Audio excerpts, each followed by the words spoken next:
The laws of war, the halacha relating to war, is taught in the tractate of Sotah. So it's very interesting. We don't entirely understand why. Although we've said that earlier that, of course, the whole ritual of the Sotah is a way of resolving uncertainty and making peace between husband and wife. We'll see later in the tractate that laws relating to an unexplained murder, the person that is found dead in the desert, these laws are also taught in the tractate of Sotah. So maybe there's a theme here, namely that Sotah deals with these messy, uncertain, difficult situations. Anyway, be that, and by the way, there's also a theory which I've heard that this chapter we're just about to look at, chapter 8 of Sotah, which deals with the laws of war, this is tacked on to the tractate, that the rabbis didn't know where else to put it. So maybe that's right. And maybe all of these explanations are true because, perhaps they didn't know where to put it, but they chose this tractate to put it. And the Mishnah in chapter 8 is going to base itself on verses in Sefer Devarim. Ki tetzei la milchama al oivecha, when you go forth to battle against your enemies. Ve'ra'ita sus v'rechev am rav mimcha, you're going to see horses and chariots and people who are more than you. Loti ramahem, you should not be afraid of them. That's the first statement made in Sefer Devarim. You should not be afraid. Ki Adonai Elohecha imach ha-malcha me'eretz Mitzrayim, because the Lord your God is with you, who brought you up out of the land of Egypt. So don't be afraid. V'haya karovchem el milchama, and it shall be when you get close to the battle. V'nigash hakohen v'diber ha'am, and the kohen is going to get close and he's going to speak to the people. And this association of the kohen with the war is, it's very, very interesting. So the Mishnah calls this kohen, we'll see, the Meshuach Milchama, the one who's anointed for war.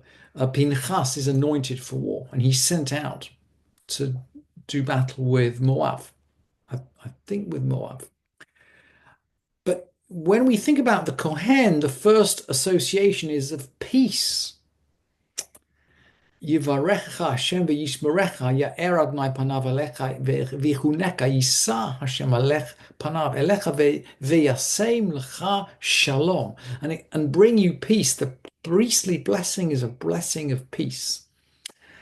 And maybe in spite of this or because of this, the kohen, the reciter of this priestly blessing, is actually sent out to address the nation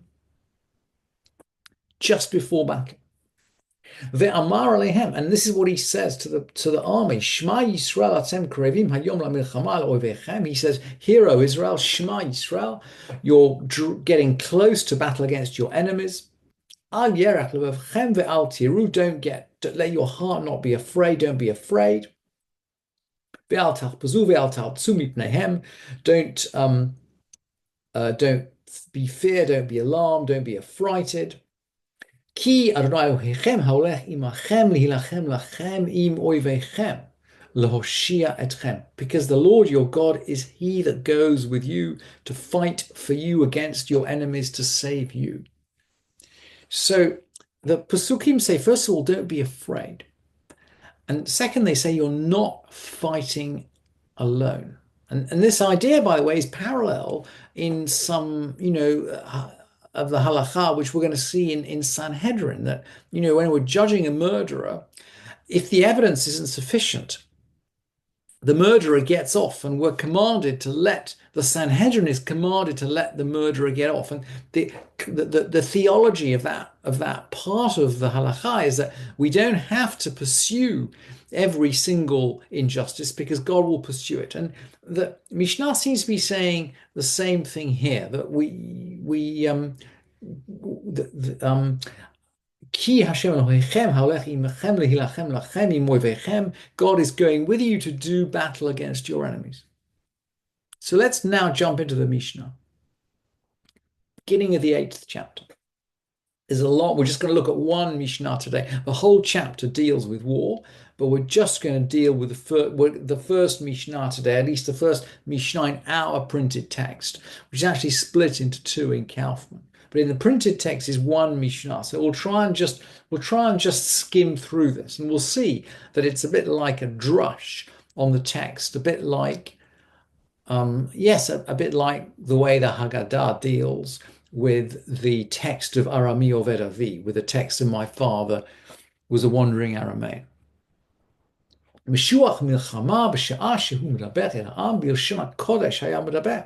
When the anointed for war, that's this priest, when he speaks to the people, this is speaking to the army, he speaks in the holy tongue. Bilshon Kodesh Hayam Medaber. He would speak in the holy tongue. Why? Shenema v'haya b'korvechem el hamilchama v'nigash hakohen. Ze kohen meshuach milchama. The pasuk says when you draw near the battle, the priest shall approach. This refers to the meshuach milchama, the anointed for war, and then it says v'diber el ha'am. He's going to speak to the people bilshon hakodesh. So maybe the word speak here. Maybe the word speak here refers to speaking in the holy tongue. What's he going to say? Ve'amar alehem.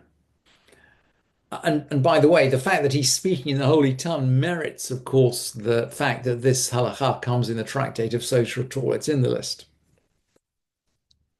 What's he going to say?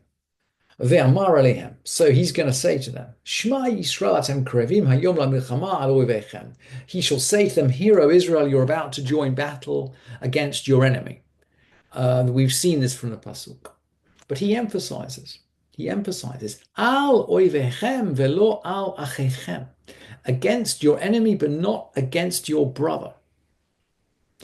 We don't do civil war.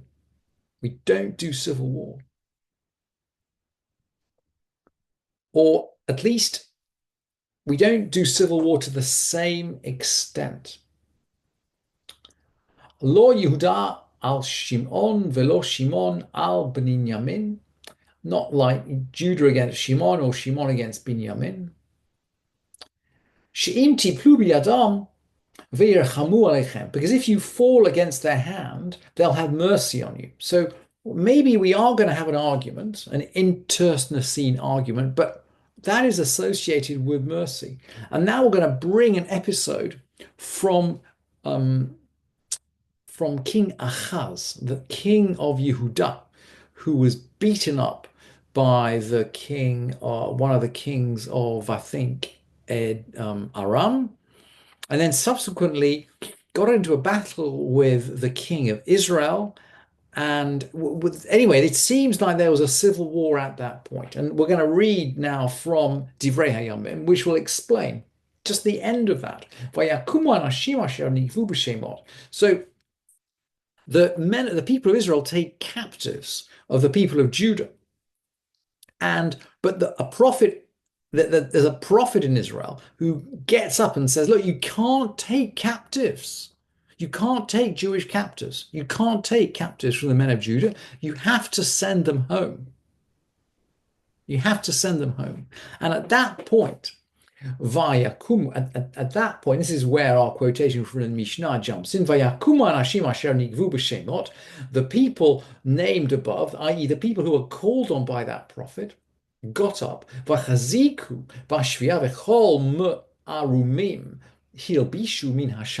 Then the men above proceeded to take the captives in hand, and they clothed all the naked among them with the booty.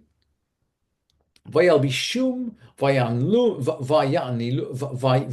ilum, they dressed them, they shod them. Vayachilum, and they fed them. Vayashkum, they clothed them.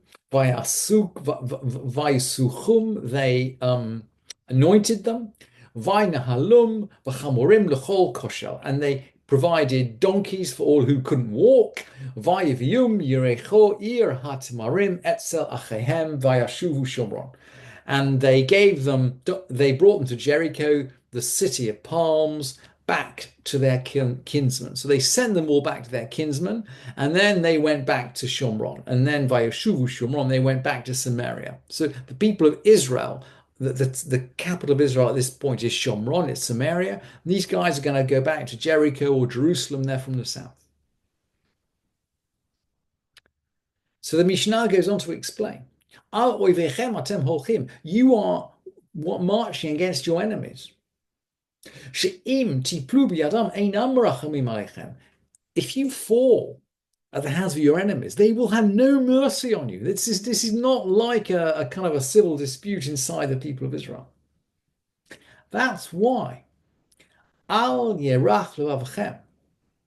That's why you should not let your courage falter. Al tiruve al tachpasuve al tartzu mipneihem. That's why you shouldn't let your courage falter. You fear not and don't tremble or be in dread of them. So we're going to go back to the pasuk now. Mipnei tsalat susim v'tichzu charavot. You shouldn't falter at the neighing of the horses and the brandishing of the swords. Al tiru. Don't be afraid. Mipnei hagafat trisim ve'shifat hakalgasim. Fear not of the crash of shields and the tramp of the shoes. Al tachpazu mipnei kol hakranot. Don't tremble at the sound of trumpets. Al tartsu mipnei kol hatzvacha. And don't be in dread at the sound of the the shouting out. Why not? Ki Adonai Elohechem haolech lifnechem, because the Lord your God goes with you. Hein ba'im v'nitzchan basar v'dam. They come and they kind of expect salvation from flesh and blood. Ve'atem ba'im b'nitzchot shel makom. But you come relying on the salvation of the makom, of God, of the omnipresent, as it's translated here. Plishtim ba'u b'nitzchot shel Goliath. The Philistines came relying on the power of Goliath. That's the famous story from Shmuel Aleph. B'nitzchot shel Goliath. Umahaya sofo. What happened to him? Sofo shenafal b'cherev v'hem naflu imo. What happened to him? He fell by the sword, and they fell with him. B'nei Ammon ba'u b'nitzchot shel Shovach. The Ammonites came relying on the power of Shovach. That's Shmuel Bet. But what happened to him in the end? Umahaya b'sofo. Sofo shenafal b'cherev. He eventually fell by the sword. V'hem naflu imo. Aval atem. But you, ein atem kach. You're not like that.